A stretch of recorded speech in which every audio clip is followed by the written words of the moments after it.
Welcome to Yeukai Business Show, UK's premier business show where we feature business thought leaders, high achievers, and industry experts. Today's episode is brought to you by World Outsourcing Solutions Limited, a company that specializes in helping executive business owners with virtual assistant services and business growth systems. Here's your host. Hi everyone, and welcome to another episode of the show. Thanks for joining us.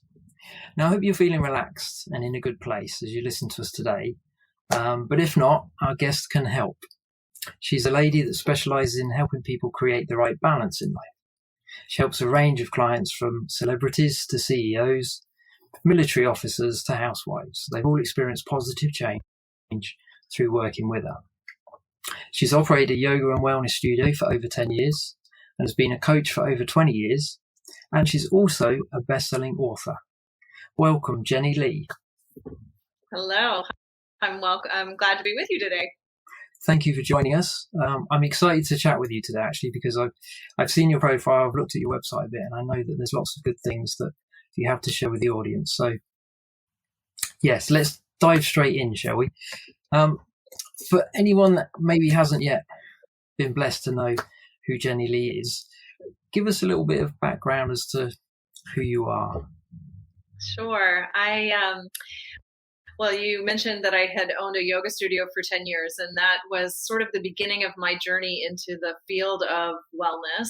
I had been practicing physical yoga myself for many years prior, and was then going through a divorce and needing to reestablish myself in a career. So I opened a yoga studio in Massachusetts, which I had for 10 years, which was wonderful. I established a beautiful community of people there. But as I was teaching, I really recognized the need beyond the physical practice for people to come into a sense of themselves, their own physicality, their own needs for holistic balance in their life.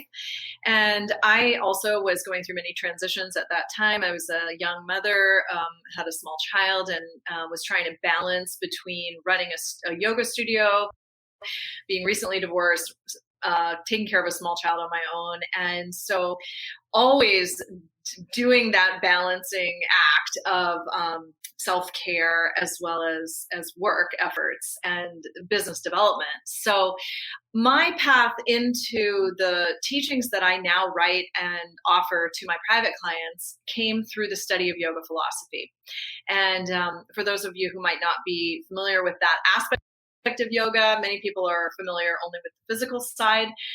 Yoga philosophy comes from classic texts like the Vedas, the Yoga Sutras, the Upanishads. And so these ancient texts have philosophies of life, really, that tell us how to come into harmony within our own beings and within the world around us. So very universal principles of living that help us establish that inner peace.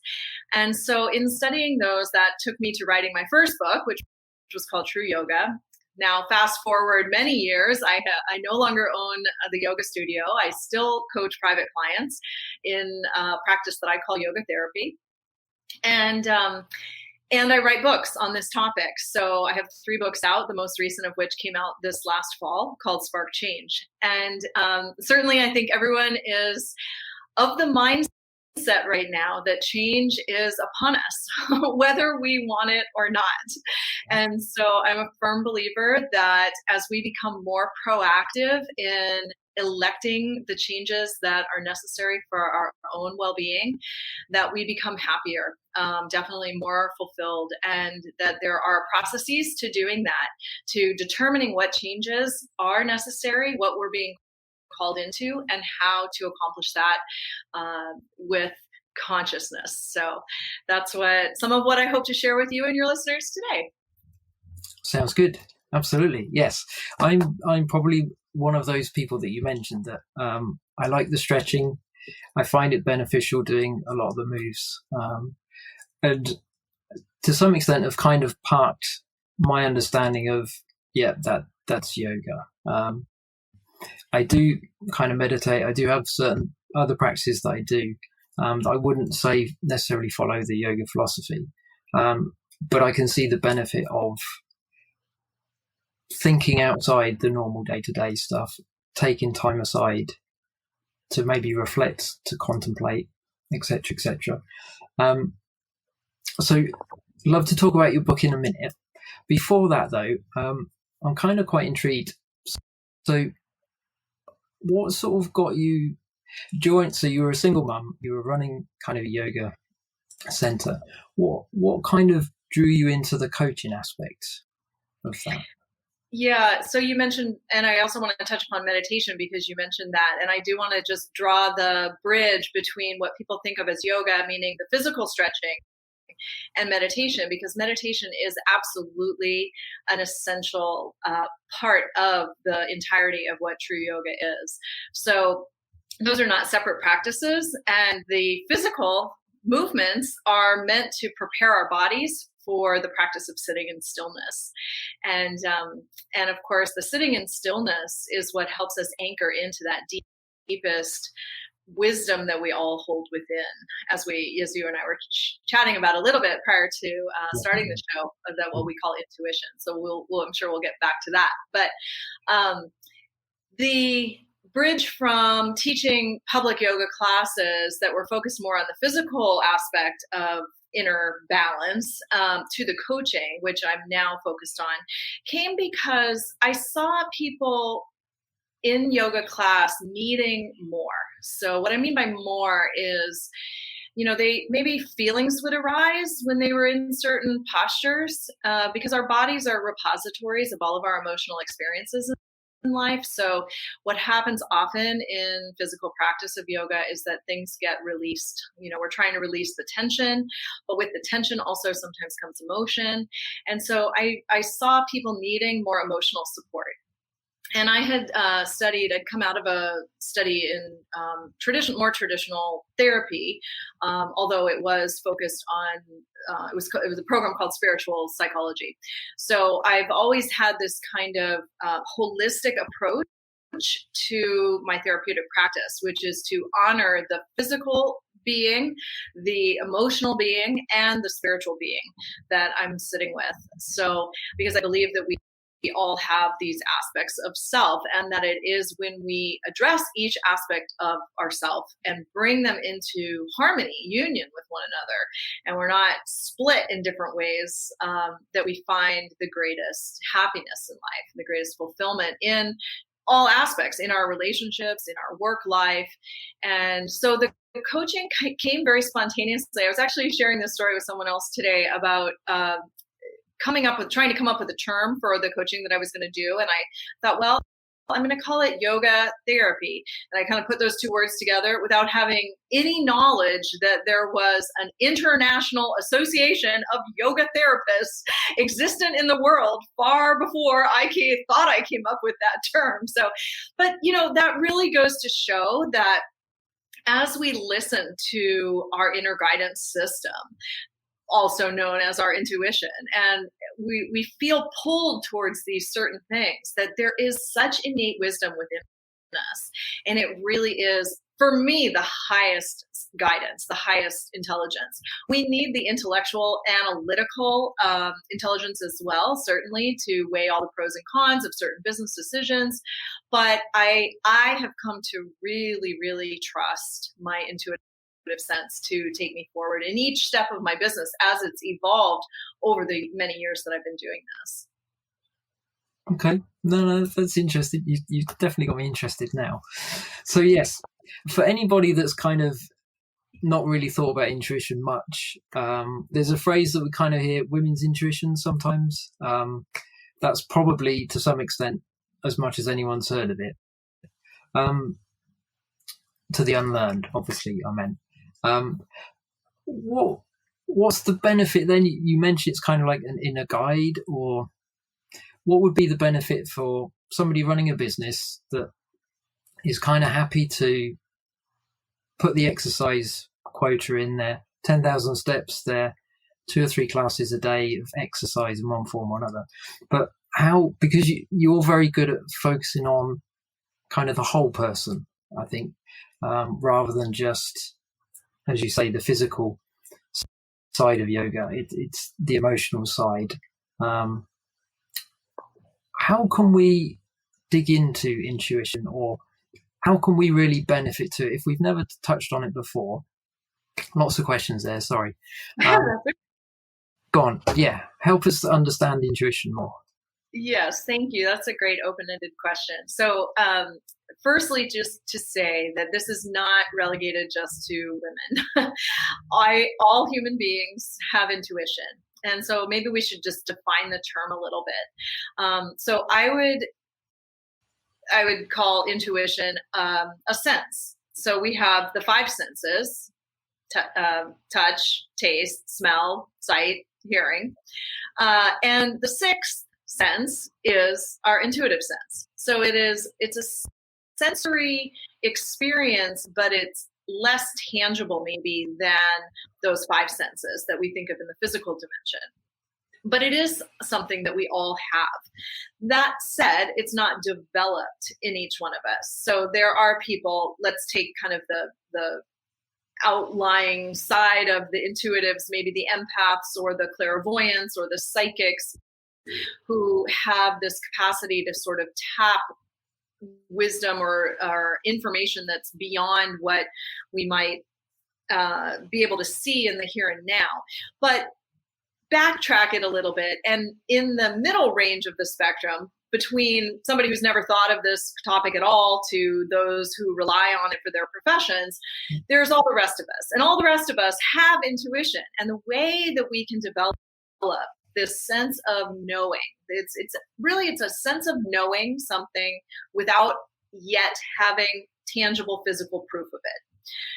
For instance, if I am creating a new workshop, let's say, that has to do in some aspect of the topics that I teach on, I spend quite a bit of time in my meditation after my meditation.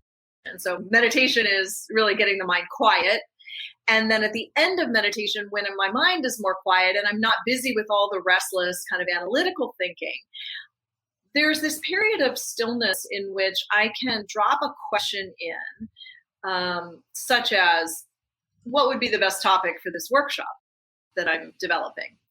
And I trust my intuition to give me that right answer. And I've spent enough time doing this sort of practice that I really do know when I've gotten the intuitive answer versus just more busy mind. And the way I can tell, two of the marks of an intuitive response are they're very peaceful and they're very consistent. So it's not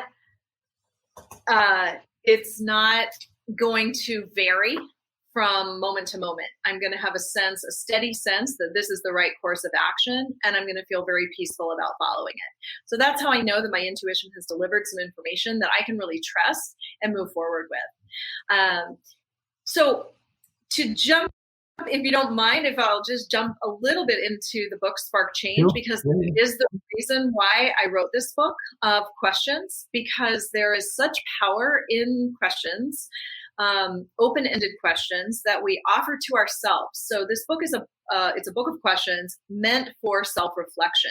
And one of the best times to utilize it is after a period of sitting in stillness, where you've done a practice like following your breath to just quiet the body, relax the mind. And then there's that fertile field in which we can access that intuitive sense that delivers us information for our next right steps forward, which to me is critical for anyone in business. So these 108 questions that I offer in the book Spark Change are meant for this practice of self-reflection, and it's very much meant to help people tune into that intuitive wisdom.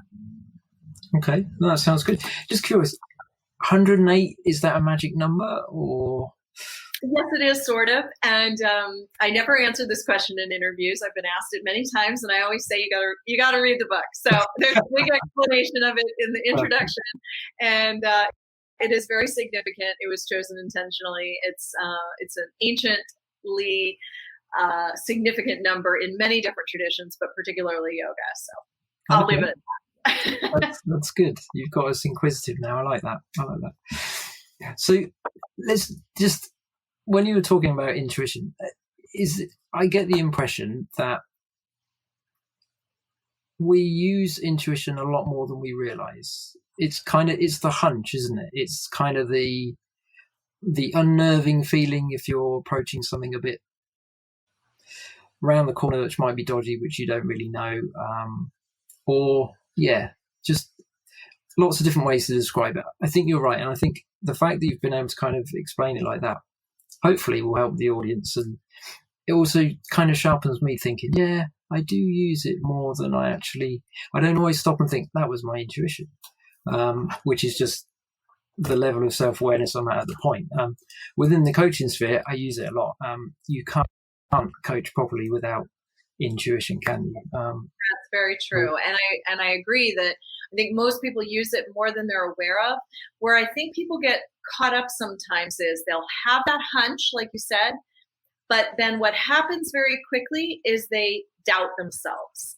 Yeah. And so their mind comes on board and it starts to throw all the reasons why that hunch might not be correct because there's no proof to it yet. Yeah. And so one of the things we have to learn is self-trust, the ability to stop and listen to that, what you're calling a hunch or I'm calling intuition, and not second guess it, not doubt ourselves, but really sit with self-trust. And so there are ways of developing that self-trust, one of which is just to keep a record of those hunches. So when you've had a hunch and you followed it and it's turned out well, or when you've had a hunch and you've not followed it and it's not turned out well, because you can start to build a bit of history or social proof for yourself, internal proof, that in fact, this inner guidance system, this intuition that we all have is there for your highest good. But it does take a bit of practice. Yeah, it's an undeveloped skill, isn't it? It's not, I wouldn't say it's a gift because, as you say, we've all got it to some extent, and it's just being aware of it and realizing the value of it. If you realize the value of what you have, if you're smart, you're going to develop it more. You're going to give room to it, aren't you? I like what you said about it. It kind of two fruits of, in a sense, is peace, consistency. And I've found that if it's not a decision I need to make urgently, then kind of intuition is the same tomorrow as it is today. That the leading that I'm getting, the prompting, it doesn't suddenly completely change the next day and wants me to go in a different direction. It just feels if you've got the time to kind of test it, I think the consistency of it will prove itself. Definitely. Yeah, what often happens with people who come into my coaching practice are they're coming in because they're feeling a sense of disconcertedness in their life. Something isn't flowing well. They sense that they need a change in some way. They're unhappy, restless, and discontent in some way. Again, maybe it's in their work life, maybe it's in their personal life, but they don't see clearly the way forward. So again, the first chapter in Spark Change has to do with identifying the changes that need to be made. And that is a big part of using our intuition to really get clear, because we might be, let's say, feeling discontent in our career, but maybe it's not that we need to completely change careers. It's just that we need to dial in what we're doing in a way that is more aligned with who we are. So one of the practices that I do at the beginning of every year, since we're at the beginning of the year, is to look at where I'm expending my energy in my work life and determine where the inequities are. So if I'm putting 30 hours into workshop development, but I'm only making a small fraction of my income from workshops, that's a bad expenditure of energy. So I'm always looking at, reassessing where I can come into the greatest alignment with what is truest for who I am in this moment, because that certainly changes. We all evolve. Yeah. But you understand what I'm saying? Yeah, so. Yeah, no, absolutely. And I think you're right. Like business people, we understand or would easily kind of recognize the benefit of what's the return on the investment I'm putting in. So kind of pound, dollar, whatever it is that we're using, that makes perfect sense. But one of the good things you've pointed out is the fact that that's just part of the way we can measure our return on investment. It's like, what's giving me peace, isn't it? What's my energy going on, that maybe won't translate into money, but is it bringing joy? Is it bringing satisfaction? Is it bringing peace? Or am I just getting wound up and I can't switch off because there's always something else I need to think about? Kind of fill in the blanks. I'm sure there's lots of different scenarios we could put in that blank space. So thank you for helping and sharing us with that. Can I just say one quick thing on that note? Is that energy is a resource. So we think of monetary resources, but our energy is a resource. And I think anyone who has ever had a health crisis can attest to that. If you don't have your health and your full energy, you are really at a disadvantage in doing the things that you want to do in life. So it's very, very precious. Our life force energy is very precious, and we do need to look at it as a resource. So how are we expending it on any given day or year? Yeah, absolutely. Yeah, it's almost like the forgotten element. You think of money, you think of time, but yeah, energy. Like, you could have all the time in the world, but if you're not utilizing your energy in a positive way, that's kind of helping you and also someone outside your world as well, then it's like, the purpose of living gets a bit fuzzy then, I think, at least from my perspective anyway. So like I would recommend everybody goes through coaching at some point, because I've seen the benefit as well, but I'm slightly biased in that area, and I know you are as well. For people that maybe aren't at that point, because I also know coaching is not for everyone all the time. I think you have to be in a place where you're ready. And maybe for people that are listening and are thinking, this seems the right thing that I need, but I'm not sure I'm at step one yet. What would be some of the kind of practical things today, tomorrow, that would help move people to a place of better balance, if you like, sharpening their intuition, getting the balance of how they're expending their energy in good things, how they're dealing with some of the emotion stuff, which maybe they're hiding because they're busy with stuff, because they know that if I'm busy, I don't have to think about certain things. Lots of different pathways people are on, but what would be sort of some of the first practical things that would head people in the right direction to get them to the point where they sit and they go through the 108 sort of inquisitive questions? So, I mean, I did write the book for people who maybe were not ready to step into a face-to-face or Zoom-to-Zoom coaching session. That can feel a bit much for some people, although it is probably becoming more and more familiar to all of us now.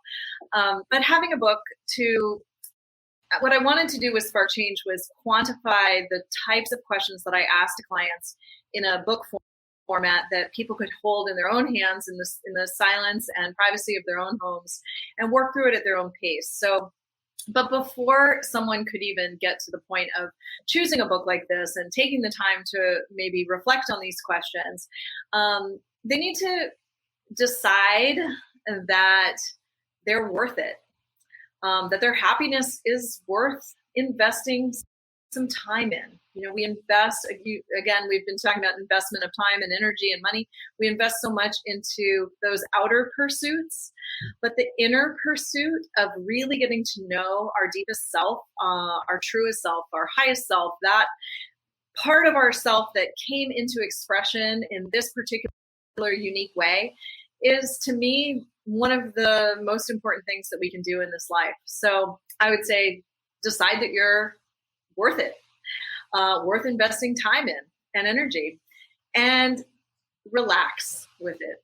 Because, as you mentioned, sometimes people stay busy because they're a little bit unsure about what feelings might arise or what thoughts might arise if they pause and stop and rest.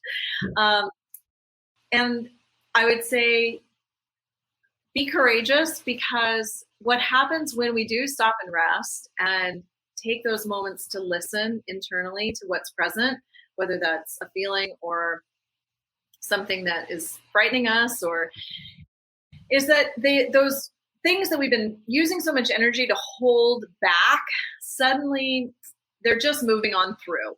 They're with us for a moment and then they move on. So maybe it's been a fear of, let's say, taking your business to the next level, putting yourself out there in some way that you haven't before.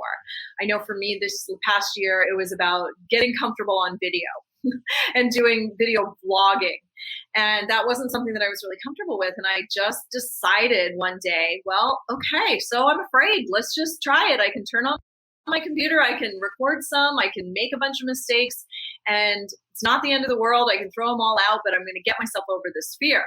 And now, honestly, I don't even think about it. Like, I do it often every week, and I'm totally comfortable talking to the little circle on the computer. And I just imagine all those wonderful people out there that, I would talk to in my workshops if we were live, and I try to connect with them from heart to heart. And so those fears that we spend a lot of energy holding back by staying busy and not really giving time to ourselves become a lot less if we just are courageous and take a little moment to look at them, feel them, and then let them move on through.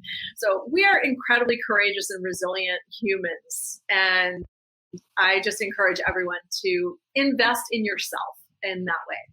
Yeah. Absolutely, that's very well said. Yeah, it's realizing every now and again that we're not money making machines. We are human beings, and we're quite complex in a kind of simple way. The way we're made up, like you say, the emotions can affect the physical can affect the emotions, and it really is valuing ourselves enough to give ourselves time to process stuff, to heal when we need to heal, and to just kind of re-examine, am I really heading where I want to go? What is the stuff that I'm getting back from what I'm doing? Is it putting me in the place that I want to go? Is anybody else benefiting from what I'm doing? Or is my world shrunk to the point where, it doesn't go outside my house kind of thing? So appreciate the way that you've been able to kind of unpack some of that. It certainly gets us thinking a lot more. Hopefully the listeners are enjoying as much as I am. And it just gets us thinking more about the balance between what we kind of label as important, what we say in our head's important, and the stuff in our heart that's important. I think if we can, like you say, kind of get the match between those to the right extent, I think, that's what makes us successful, isn't it, really? Whether that brings the most amount of money or not, I think the well-being of the individual has got to be paramount, really. You've mentioned your book. You got us curious with that. I won't quiz you too much on the 108 questions because I want people to go and read it and to spend time thinking about it.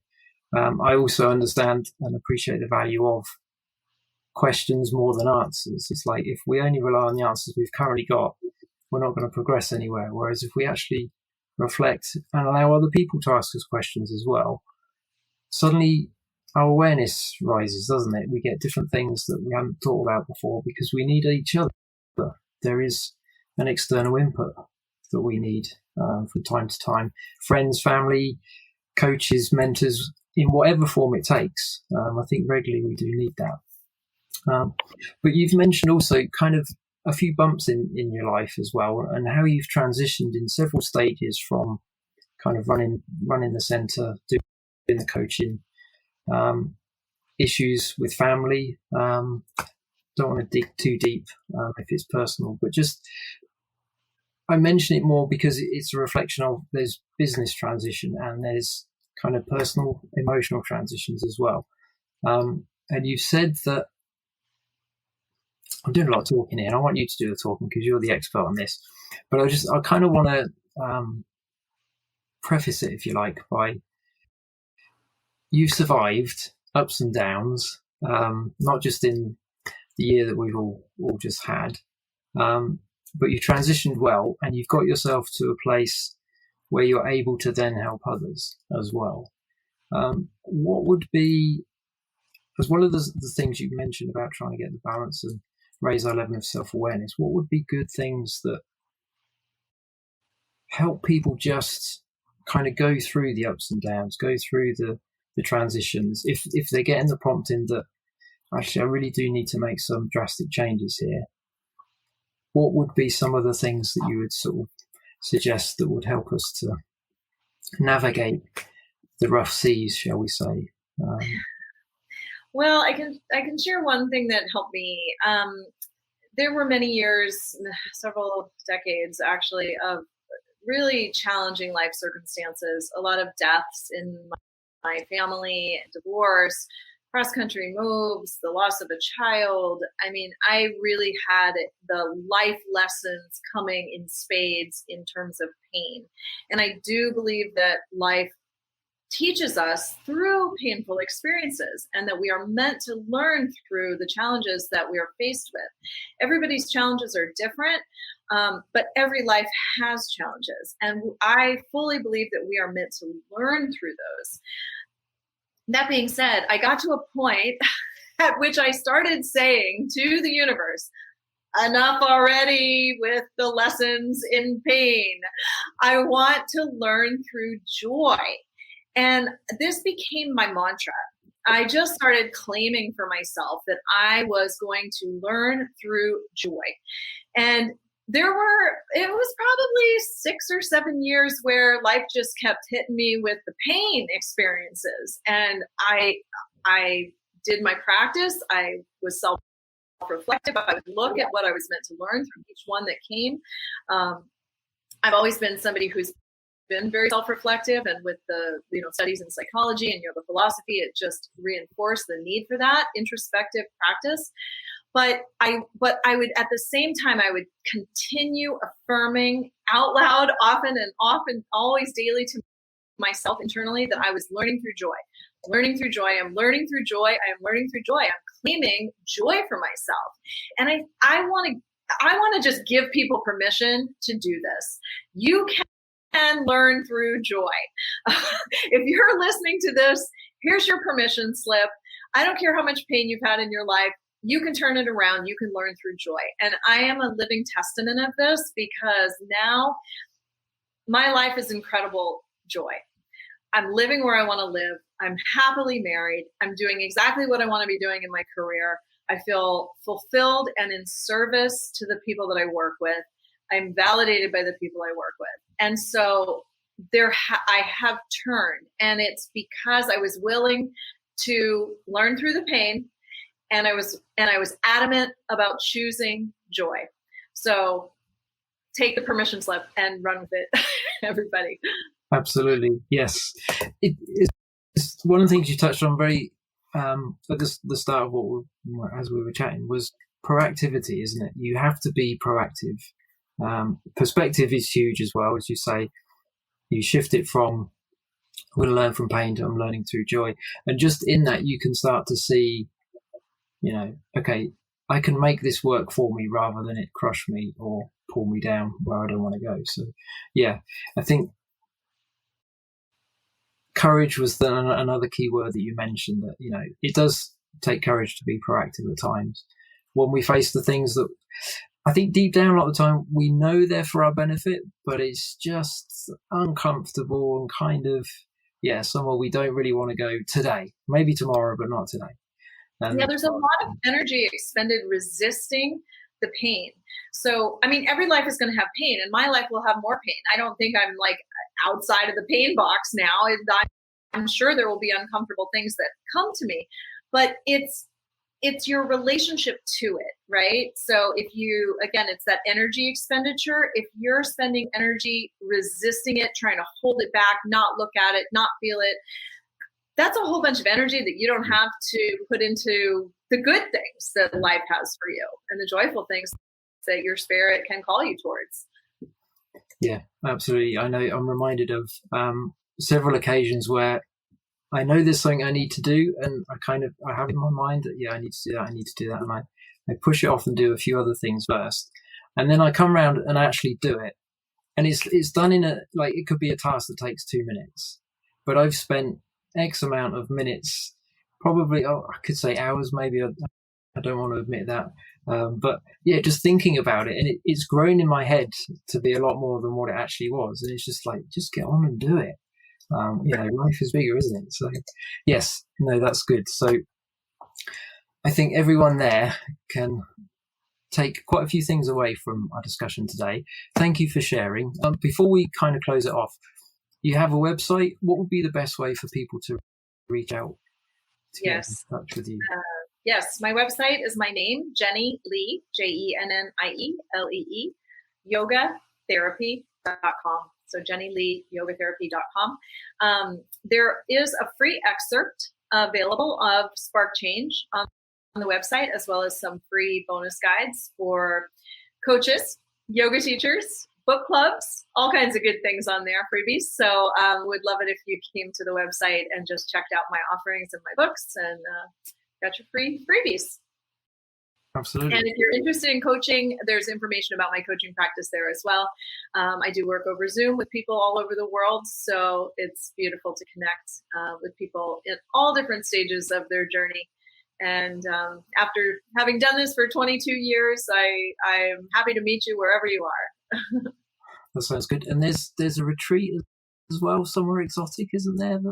Well, fingers crossed. There will be a retreat in Italy this September. Yes, it was postponed from last year, so I am fully visioning a retreat in Italy this September, and there are still a couple of spaces, so that's on the website as well. I also have a group coaching series that's starting on January 9th, so it's that's also a kind of a low impact way to dip your toe into coaching. If you're not quite ready to do one-on-one face-to-face, that's a nice option. So there's information on that as well.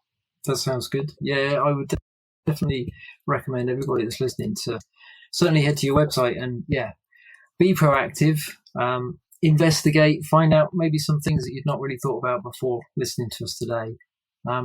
Just get involved so that you can benefit, so that your life gets to a higher level, and then you can, the knock on, the outworking of that is you help other people as well. So brilliant. Thank you, Jennie. Hopefully you'll come back and chat to us again sometime. For now, we must wrap it up, just because of time restraints. But no, thank you for all that you've shared. I've taken on a lot away from it, and I'm sure everyone listening will as well. So that's brilliant. There will be a link to your website wherever you're clicking to listen to this podcast. There'll be a link to that there. Just before I close it out for today, just want to let everybody know as well that Yeukai is running a lifestyle mastermind group. It's now open for registration. It runs throughout the year and it covers 4 different aspects of life. So they're all kind of all wrapping nicely with the different elements that we've talked about today. Obviously, in addition to Jennie's coaching and getting her book, don't do it instead of. There's room in your life for all of that, I'm sure. But there'll be a link for that as well, so check out below. That's the quick advert out of the way, but just wanted to let you know that it's there if you want to take advantage of it. So that's brilliant. So thanks, Jennie, once again for joining us. Look forward to you coming back another time. And thanks everyone for listening. Again, I'm Trevor Stockwell. I've really enjoyed chatting today and all the things we've shared. I hope you can take something away, be proactive with it, and make your life get better. Okay, until next time, have a great day. Goodbye. Thank you for listening to Yeukai Business Show. We will be back to bring you more episodes with success stories and advice straight from the experts.